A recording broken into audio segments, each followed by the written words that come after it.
So 5G. Oh, hey, are we doing this now? I guess we'll do it now. So we're going to talk about car manuals. I know it's that subject that no one likes to talk about. We have YouTube nowadays, which I love, but there's a lot of information you need to know about your car. And what if you break down on the side of the road and you don't have any data? You can't get a signal. You don't have YouTube access. I've got the antique YouTube right here.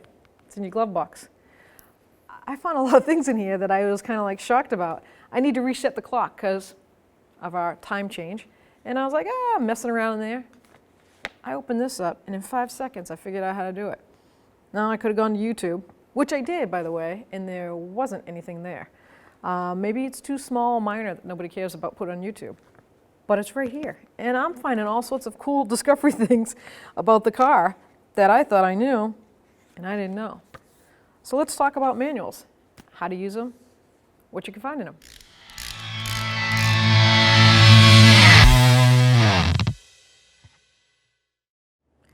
So we just grabbed some manuals that we had in the shop. No specific and no favoritism here. But we did grab a domestic, European car, and an import. So just to see if the books were categorized differently, if they always put the index in the back, and pretty much in general they all put the index in the back. But I want to touch base on things that you always like think about. What do I need to know? What do I need to know? I always get questions like, what is this light? Well, I recently received that from a young 20-year-old. She's like, what does this light mean? Took a picture of it because they're all phone savvy. And I had said, where's your manual? Look inside the manual. She was too far for me to get to, so several hours away. So she opened up a manual and she read it to me, and it was pretty easy. I already knew what it was, but I wanted her to get involved so that she felt at ease and knew it wasn't a problem. So on this one, I pulled up the indicator warning lights. So you can always do this yourself real quick. Have your child do it if they're driving in their car, they've just got their license. Maybe have them hang out with the book for a little bit. Some people put it by the nightstand so they can read it before they go to bed. It will put you to sleep. It's not information that you're like, I can't wait to know it. But just the security of knowing that the information or the question you have is in there. I grabbed this one and I flipped the page open and I found child safety. How to install child seat and restraints correctly in this particular car. And you know every parent wants to know that. And they go to the police station or the fire station and they'll install it for free. But you also have it here. So knowledge you get to know is sometimes more secure, makes you feel easier than having a stranger do it, even though they know and they're trained. But you can get yourself updated before you go there and say they're correct or they're incorrect. And then on this one I grabbed fluids. Like all these manuals have fluids in it. So instead of going to your guy at the parts store and saying, hey, I don't know what kind of oil my car takes, look it up, because what if they're wrong? You're not going to get anything out of them if they're wrong, if something happens to the car. But most manuals will have the fluid type when it comes to coolant, oil, transmission, and it tells the capacity too. And another thing that I like to know, and I tell a lot of people all the time and they get all excited, they never think about it, is your fuel tank capacity. They just know when it's almost empty or if it says how many more miles they have to empty. But wouldn't it be cool just to say, hey, I know for a fact I have a 15-gallon tank? It just gives you another set of like, I'm in control, man. So things like that, it's all right here in your manual. You don't need to read it back to back, I don't care. But just write your questions down, maybe thumbnail through it, and you'll know them. You know, I never even knew this. 34 years, and I really never looked inside one of these enough to memorize it. They actually have the bulb sizes to every car in this manual. I just checked it, so I've got domestic, import, and European, and I found them all. They all actually give the bulb size and the type. It tells you how to take the sockets out and the type of bulbs it takes and how many of them it takes. That's pretty cool. And I noticed that on the newer car, we have an 18 here, it didn't give a bulb size, it just said LED. So you know that you can't put a domestic type of bulb in it or a filament type of bulb, it's LED light bulb. So there's no size or number.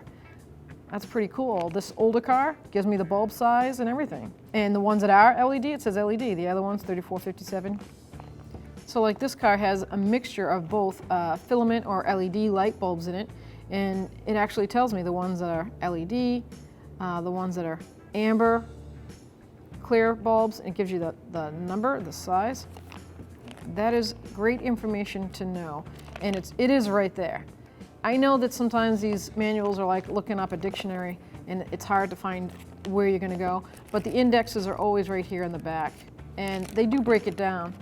So I just went to the index, and I was like, bulbs, it's not there. Headlight, it tells you about headlight aiming. Then I went to lighting, and I looked up lamps, and there's my bulb replacement. So it is a bit sometimes of a fish and find. You got to look around and just read the writing and Bluetooth menus. So it's going to depend on how they word it.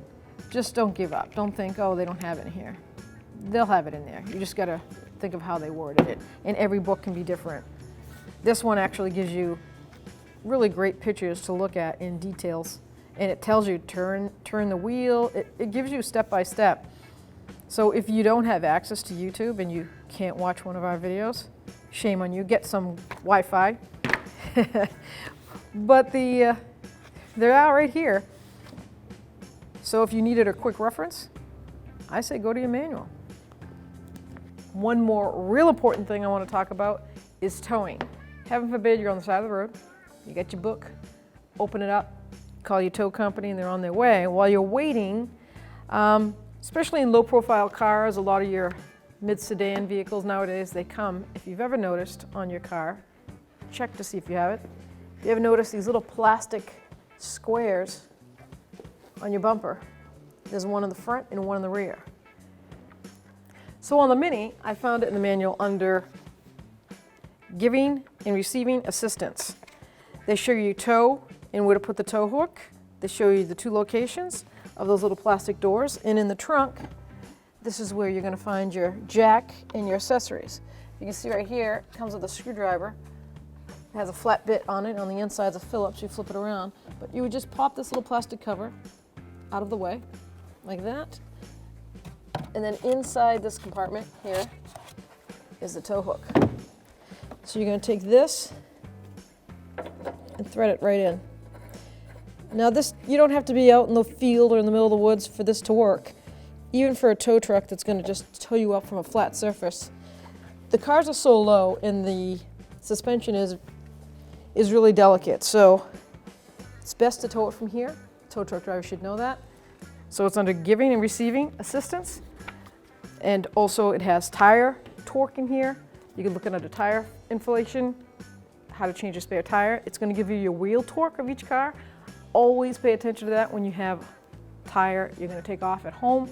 Or even if you go to a tire company or a garage, ask them to write down your wheel torque, because that's a key. If they use a torque wrench, they're a professional, and that's what you want.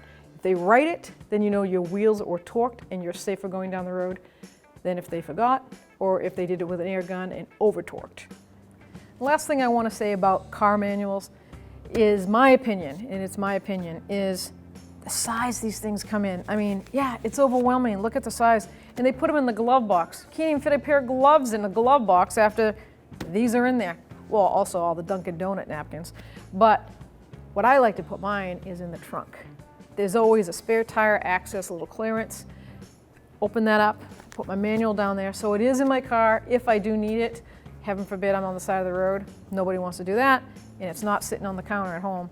It's in the car. But you get plenty more room for those Dunkin' Donut napkins.